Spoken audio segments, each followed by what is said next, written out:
اور با جو ہے یہ الساق ہے، معنی اس کے ملانے کے آتے ہیں. تو پورے قرآن کا خلاصہ ہے تعلق باللہ. پورے قرآن کا خلاصہ ہوا تعلق باللہ. ذالک الکتاب لا ریب فیہ ھدی للمتقین. اب تعلق باللہ کسے نصیب ہوگا؟ قرآن کی برکات کون شخص حاصل کر سکتا ہے؟ اس کی برکات کو حاصل کرنے کے لیے پہلے متقی ہونا ضروری ہے. جو شخص متقی نہ ہوگا اس پر قرآن اپنے اسرار نہ کھولے گا. قرآن کے حقائق، قرآن کی معرفت، قرآن کا فہم، قرآن کا تدبر، یہ غیر متقی پر نہیں کھلتا. ورنہ حامل قرآن جو ہے وہ تو بڑی شان والا ہوتا ہے.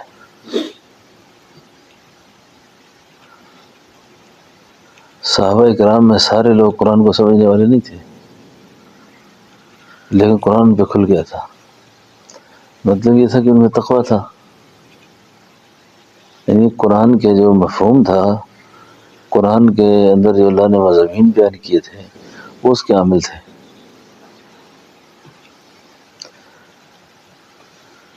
اب جیسے آپ فرماتے ہیں جی کہ قرآن کریم لوگ پڑھتے ہیں اور اپنی بلانت کرتے ہیں.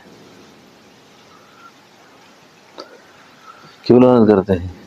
اس لیے کہ جو قرآن میں بیان ہوا اس پہ عمل نہیں کرتے. تو ھدی للمتقین، ھدی للمتقین جو ہے نا وہ تقویٰ بہت ضروری چیز ہے. جب آدمی متقی ہو جاتا ہے پھر قرآن اپنے رنگ دکھاتا ہے اس کو. قرآن کریم میں کتنے مضامین بیان ہوئے ہیں؟ چار.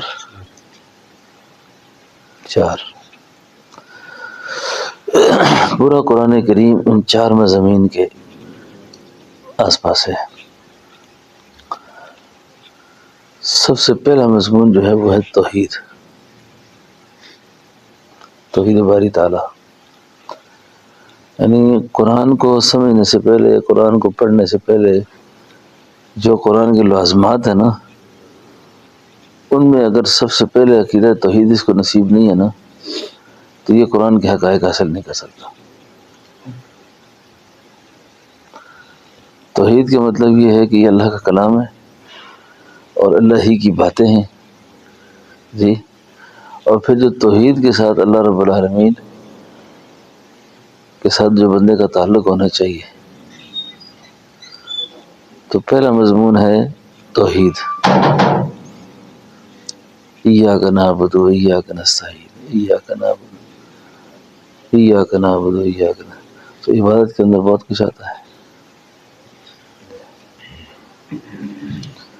تو جب تک آدمی توحید کا حامل نہ ہوگا قرآن اپنے حقائق نہ کھولے گا. یہ نہیں کہ اہدنا الصراط المستقیم اور ایاک نعبد و ایاک نستعین، نہ ایاک نعبد ہے اور نہ ایاک نستعین ہے. یہ دونوں باتیں غلط کر رہا ہے. عبادت میں اس کا جذبہ کیا ہے جی؟ اور اللہ کی مدد کے اندر جو اللہ سے استعانت طلب کرنی ہے اس میں اس کی کیا جذبات ہے؟ اللہ بھی ہے بس بادشاہ پر، آپ بھی سمجھا کرو نا. نگاہ اللہ سے نہ پھریو، نگاہ اللہ سے نہ پھریو. سبب اختیار کرے لیکن نظر اسباب پر بھی نہ ہو. کتنے لوگ اسباب والے خوار ہو گئے، ہوئے کہ نہیں ہوئے؟ اسباب کے ہوتے ہوئے، حالات کے ہوتے ہوئے، چیزوں کے ہوتے ہوئے، نقشوں کے ہوتے ہوئے خراب ہو گئے. ایاک نعبد و ایاک نستعین. تو اپنی عبادات پر غور کرے آدمی کہ میری عبادات جو ہے نا وہ کتنی اللہ کے لیے ہیں. قل ان صلاتي ونسكي ومحياي ومماتي لله رب العالمين. میرا محبوب پیغمبر آپ یہ ارشاد فرمائیں، یہ کہہ دیجئے کہ میری نماز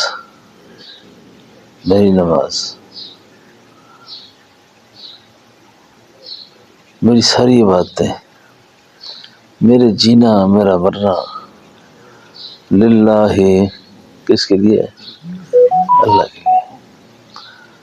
تو کیا یہ جو میں پڑھ رہا ہوں یہ میرا حال ہے؟ اس لیے جب تک توحید نصیب نہیں ہے نا، توحید، نہ نماز نہ روزہ، کوئی بھی فرض حکم جو اگر توحید کے بغیر ہے نا تو قرآن کا مرکزی دعویٰ توحید ہے، مرکزی دعویٰ توحید ہے۔ پھر اپنے اس مسئلے کو سمجھانے کے لیے نا الہ کو اللہ نے جو گزشتہ یہ قوموں کے ذکر، گزشتہ انبیاء کے ذکر، یہ بھی اسی وجہ سے کیے ہیں، دلائل بیان کیے ہیں۔ اگر آپ اسی سورہ بقرہ میں دیکھیں گے تو جس آیت الکرسی کو ہم رات دن پڑھتے ہیں، پتہ نہیں پڑھتے کیا ہے، پتہ نہیں پڑھتے کیا ہے۔ اللہ لا الہ الا هو الحی القیوم، اس میں اللہ تعالیٰ کی دو صفات کا ذکر ہے، اس کو توحید کے آخری دلائل کہتے ہیں۔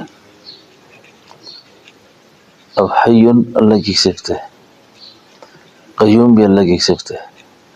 کیا مطلب ہے اس کا؟ اللہ لا الہ الا هو الحی القیوم، معلوم یہ ہوتا ہے اس سے کہ اللہ زندہ ہیں، قائم ہیں۔ معلوم یہ ہوا کہ جس آدمی پر ہمیشہ زندگی نہ ہو، ہمیشہ قائم رہنے والا نہ ہو، اس کی طرف بندے کو نظر اٹھا کے بھی دیکھنا چاہیے، یہ میرا کچھ کرے گا۔ سمجھ آ رہی ہے کہ نیند آ رہی ہے؟ سمجھ آ رہی ہے جی جی، سمجھ آ رہی اللہ کی صفت ہے، اللہ معلوم ہوا جسے موت آ گئی وہ کسی کا حاجت روا،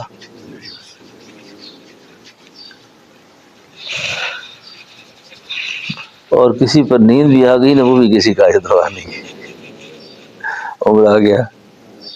ہاں، تو قرآن کا مرکزی دعویٰ ہے توحید، دوسری بات ہے رسالت، تیسری بات ہے قیامت، اور چوتھا مضمون کیا ہے جی؟ احکام مسائل وغیرہ۔ یہ چار چیزیں قرآن میں ہیں، ٹھیک ہے نا؟ تو یہ چار چیزیں، ان کا فہم حاصل ہو جائے، اس پہ تدبر کرے آدمی۔ قرآن کو تلاوت کے دوران بھی مستند بزرگوں کے جو تراجم تفاسیر ہیں ان کو پیش نظر رکھ کرنا، اللہ جو باتیں بندے سے کرے نا تو اس بات کو سمجھنا چاہیے۔ اللہ مجھ سے کیا بات کرنا چاہتا ہے؟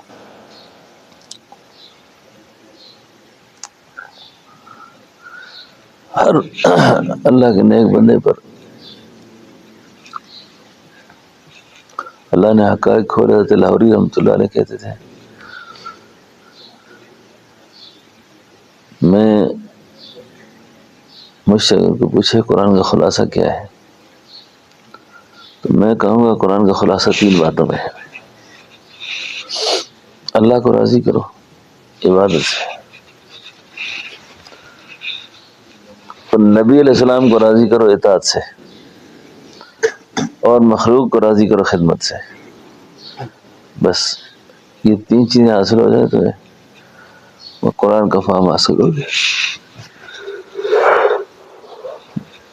ایک اور اللہ والے کہتے ہیں کہ میں نے قرآن جب پڑھا تو مجھے قرآن کا خلاصہ 4 باتوں میں نظر آیا، اور یہ خیال ہوا اگر اللہ پورا قرآن نہ بھی نازل کرتے نا تو اتنا بھی کافی تھا۔ کہتے ہیں جب میں نے قرآن کریم کی اس آیت کو پڑھا کہ اس میں اللہ کہتے ہیں وَإِن يَمْسَسْكَ اللَّهُ بِضُرٍّ فَلَا كَاشِفَ لَهُ إِلَّا هُوَ وَإِن يُرِدْكَ بِخَيْرٍ فَلَا رَادَّ لِفَضْلِهِ، میں خیر کا ارادہ کروں تو تمہیں نقصان دینے والا کوئی نہیں، اور میری طرف سے نقصان کے فیصلے ہو جائیں تو تمہیں خیر پہنچانے والا ہے۔ میرا مسئلہ حل ہو گیا سارا، میں تو اسی خوش آمدید کر کر کے مر گیا۔ پتہ چلا سب کوئی وہاں سے ہوتا ہے۔ اور دوسرا، رزق کی ایک بڑی پریشانی ہے، اگلی نسلوں کا غم بھی ہے کہ کہاں سے کھائیں گے یہ۔ ہاں جی، اگلی نسلوں کا بھی غم ہے، یہ کہاں سے کھائیں گے۔ تو اللہ کہتے ہیں وَمَا مِن دَابَّةٍ فِي الْأَرْضِ إِلَّا عَلَى اللَّهِ رِزْقُهَا، زمین پہ چلنے والا کوئی چھپائے ہوئے ایسا ہے جس کا رزق اللہ کہتے ہیں میرے ذمہ نہ ہو۔ یہ ٹھیکہ ہم نے اٹھایا ہوا ہے نا، وہ تو کام اللہ کے ہیں سارے، اور ہم کہتے ہیں ہم کرتے ہیں۔ رزق کا مسئلہ حل ہو گیا۔ اور کیا تیسرا فرمایا، اللہ کہتے ہیں فَاذْكُرُونِي أَذْكُرْكُمْ، آپ مجھے یاد کریں میں آپ کو یاد کروں گا۔ کتنا آسان کام ہے۔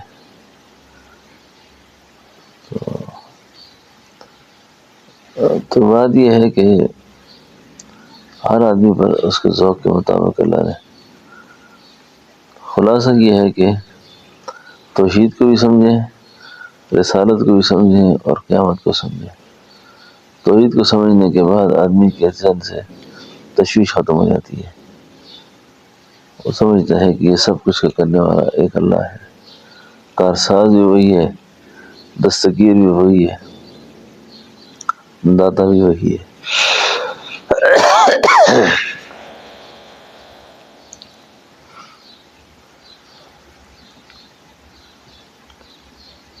تو قرآن کریم کی تلاوت کے دوران تدبر کر کے پڑھا کرو۔ اللہ سے دعا ہے اللہ ہمیں عمل کی اور سمجھ کی توفیق دے۔ اپنے اپنے معمولات کر لیں۔ ربنا تقبل منا